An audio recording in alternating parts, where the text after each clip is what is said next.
Look, if you've ever felt like the market is literally out to get you, you are absolutely in the right place. Today, we're going to break down the actual mechanics of market traps and the mindset you need to navigate them. And don't worry, we're keeping things incredibly simple. We're going to look at exactly how massive financial institutions operate, where they find their liquidity, and most importantly, how you can stop being their target and actually start tracking their footprints. So let's just get real for a second and address a universal pain point. I want you to answer honestly. How often have you set up a trade, it looks completely perfect, and then bam, it hits your stop loss. It slices right through your safety net, you're knocked out of the trade fuming, only to watch the price immediately whip back around and hit your original target without you. Man, it feels like terrible luck, right? But I promise you, it's not an accident at all. It is a highly engineered market mechanic. There's this great quote that brilliantly illustrates the core dynamic of the market. It basically says that smart money, the big institutions, the hedge funds, the market makers, they act exactly like a seasoned fisherman setting traps. They're not chasing you or me one by one. Instead, they know exactly where the crowd is gathering, they drop their bait, and they wait to haul in the net. And retail traders, well, unfortunately, they often unknowingly act as the fish. Alright, let's dive into section 1, market traps. To stop being the prey, we first need to pull back the curtain on how institutions actually move their money. The absolute core concept here is liquidity. In plain English, liquidity just means the availability of buyers and sellers. Think about it. Institutions cannot simply execute a massive multi-million-dollar position at random. If they just smash the buy button, the price would skyrocket before their order even finishes filling. That's called slippage. So to buy a massive amount, they need a massive amount of sellers. They literally have to engineer situations to grab that necessary liquidity from everyday retail traders. Moving right along to section 2, what is a liquidity sweep? So what specific maneuver do institutions use to capture all that liquidity? Enter the liquidity sweep. It's basically a highly calculated fake out designed to pull you in, flip you over, and run the exact opposite way. Imagine price is grinding toward a really well-known resistance level, right?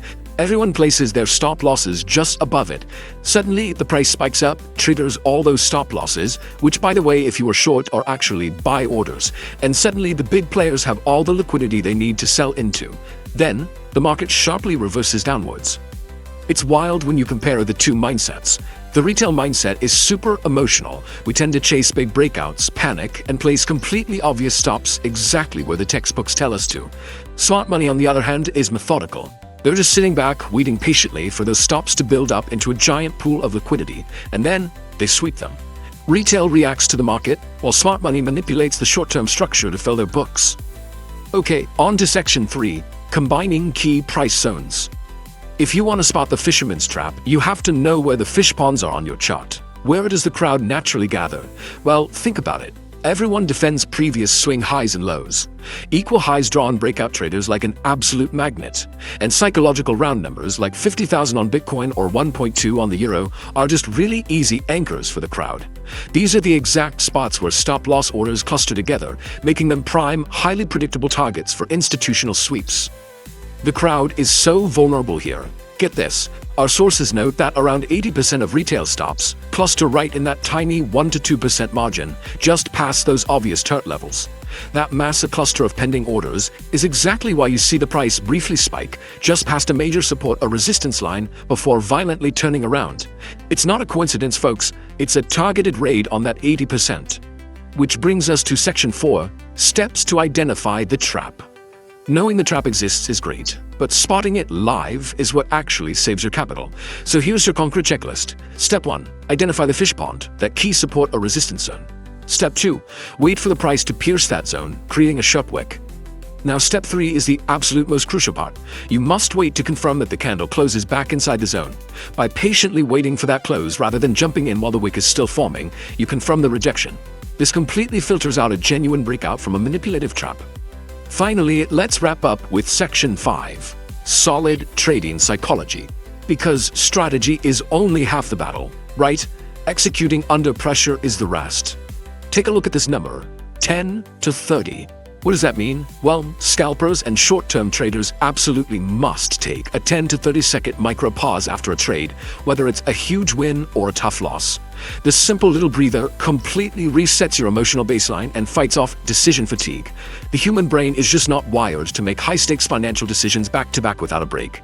That short pause, that's your armor against impulsive mistakes. The market moves incredibly fast, and that speed just amplifies fear and greed. So strict adherence to your predefined rules is non-negotiable. You literally have to treat losses as just another business expense, not some personal failure. You absolutely must eliminate revenge trading. Trying to quickly win back a loss is a guaranteed one-way ticket to draining your account. Step away from the screen to prevent burnout, and always rely on that rigid checklist we just discussed. In this game, emotional control is your ultimate edge. So I'm going to leave you with this provocative thought. Tomorrow, when you open your charts, you have a choice. Are you going to keep blindly chasing the bait, putting your stops exactly where the institutions want them and reacting on pure emotion? Or will you use the structure from this explainer to spot those liquidity pools, wait for the sweep, and actually start hunting alongside the big players? The market's always going to need liquidity. It's entirely up to you to decide which side of the trade you're on. Thanks for joining me today. Keep your stops smart and your mindset even sharper.